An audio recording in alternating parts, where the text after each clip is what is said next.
বাজার মোটামুটি কিছু এখন হাতের নাগালের ভিতরে আছে। দুদিনের ভিতরে কিছু কিছু সবজি আছে, যেমন আপনার বেগুন, তারপর আপনার অন্যান্য যে কিছু সবজি আছে এগুলা কিছুটা পাচ্ছে।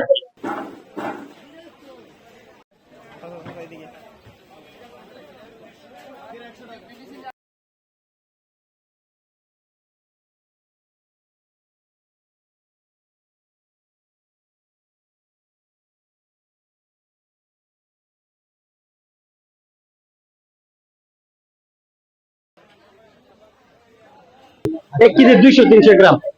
আর জাতীয় মাছ বিক্রি করতেছে 200 টাকা, এটা কিছুটা বাড়তি। পোয়া মাছ বিক্রি করতেছে 500 টাকা, এটা কিছুটা বাড়তি।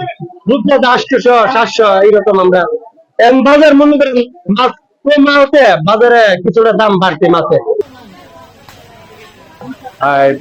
শশা, লেবু, এইগুলোর দাম কিন্তু এখন বেড়ে যাচ্ছে এবং বেগুনের দাম বেড়ে গেছে।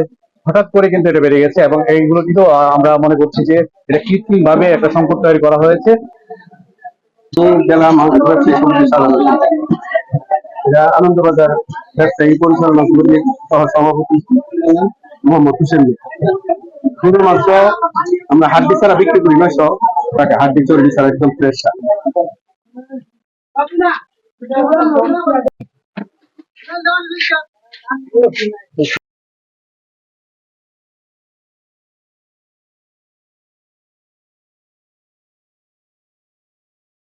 তো আমাদের এখন ভালো লাগে যে কোনো জিনিস, সবজির দাম বলেন, পেঁয়াজের দাম বলেন, যেমন সাপোজ আমি পেঁয়াজ দিলাম, এখন 4 কেজি নিলাম, 40 টাকা করে নিচ্ছে, এটা আমার কাছে খুব ভালো লাগলো।